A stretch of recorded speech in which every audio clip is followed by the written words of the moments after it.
Hey guys, welcome back to my channel. In this video, I'm gonna show you how to make a really refreshing thandai cake. It's just like a rasmalai in the form of a cake. It is super refreshing and tastes absolutely delicious. I'm pretty sure by now everyone has made a mug cake or a biscuit cake. So now it's time to level up. We're going to frost our own cakes. And for that you need a sponge, and I'm using my eggless vanilla sponge for this recipe. I'll put a link to that in the description below and you can check that out. And for the frosting, I'm using 1 cup of non-dairy whipping cream because I'm making a semi-naked cake. And to flavor this, I'm going to use some thandai syrup. I'm using this brand because I love the flavor. You can use any brand that's available to you. Transfer the whipping cream to a bigger bowl and add thandai as per the flavor you want. Just keep in mind that the whipping cream will increase up to 3 times in size, so you will need to add more thandai syrup than you normally do. I always prefer to add the thandai syrup before whipping the cream because if you do it afterwards, the cream tends to get loose. I'm using an electric mixer to whip the cream. You can even use a stand mixer or a hand whisk if you prefer. You don't need to add any extra sugar to this because non-dairy whipping cream and thandai syrup both are already sweetened. So start off whisking at a low speed, and once you see the bubbles forming and the cream gets thicker, you can increase the speed to high and whisk it until you achieve stiff peaks. If you're using unsweetened heavy cream, you might need to add sugar to it according to your taste. Keep whisking it continuously for about 10 to 15 minutes until you see an increase in the volume of the cream. As your cream whips, the flavor of the thandai gets more and more dilute. So I would suggest you add double the quantity of thandai syrup that you would normally use, and as you can clearly see, the color also gets lighter. This thandai cake is perfect for summers, and given that the frosting is so easy, uses only 2 ingredients and takes about 15 minutes to whip up, you can make this anytime you want. A lot of you have asked me how to make a rasmalai cake, and this thandai cake tastes very similar to that, and you don't even need to go to the sweet shop to get rasmalais. Now for the perfect frosting consistency, you need to stop whipping the cream once you achieve stiff peaks, and as you can see, there are no peaks in my cream, which means that I have over whipped the cream. People don't realize when to stop and they tend to over whip it. So you can use a silicone spatula and you can mix it to remove all the excess air bubbles from the cream, or you can add about 1 or 2 tablespoons of heavy cream to this and your consistency will be perfect. So the frosting for our thandai cake is ready, and now it's time to frost our cake. Sponges are usually soaked in sugar syrup to keep them moist, but for this cake we are going to soak it in thandai milk to elevate the flavor of thandai even more. Now before frosting a cake, make sure that it is completely cool. It should not even be slightly warm. And I'm going to level the top so that my cake is nice and leveled. You can use it to make cake pops or anything else. You can eat it as it is also.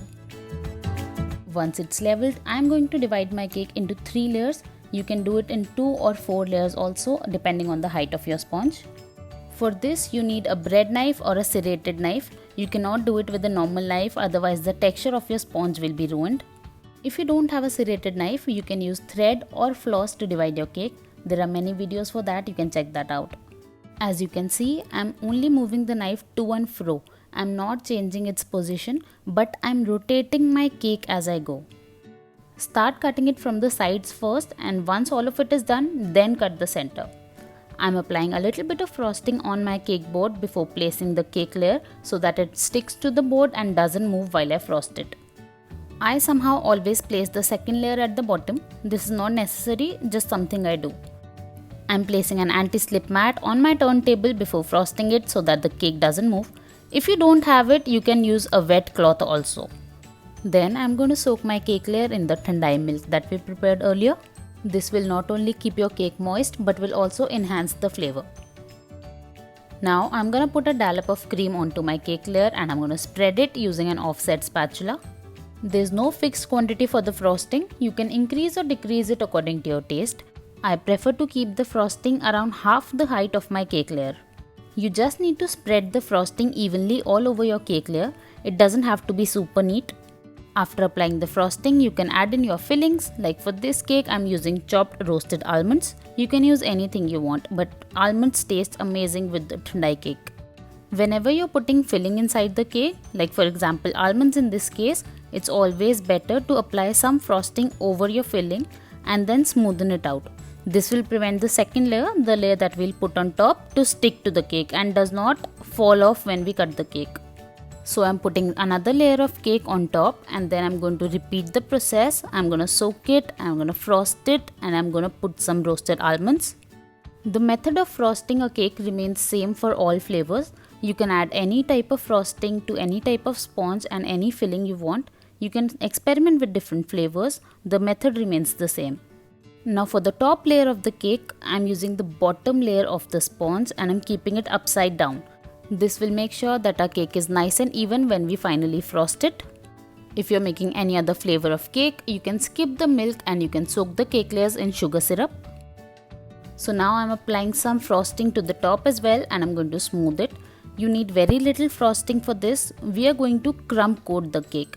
Now crumb coating is very important because it will seal in all the crumbs of the cake and will make sure that your cake is nice and neat once it's finally done.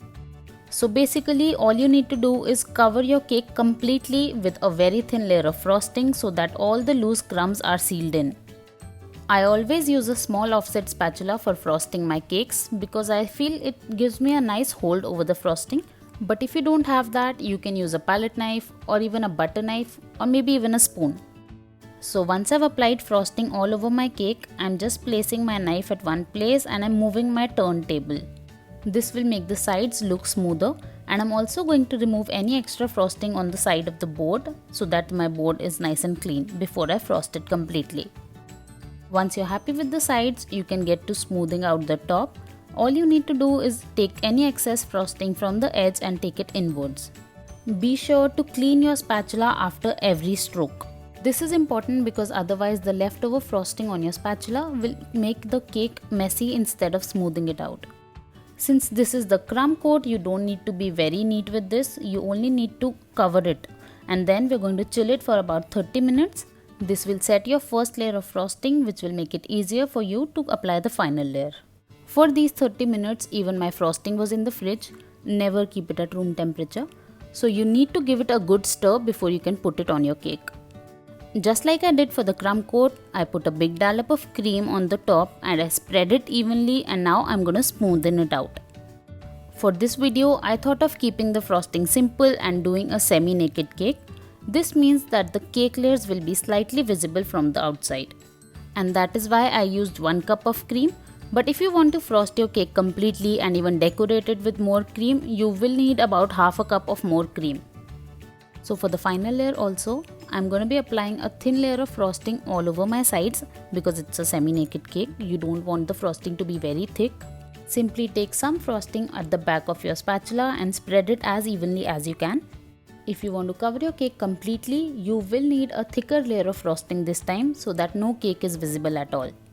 I know it's a semi-naked cake and we could have left it after doing the crumb coat, but I personally feel that doing a second layer makes the cake look a lot neater. You can leave it at the crumb coat also. Some people also use a cake scraper for smoothing out the sides and the top.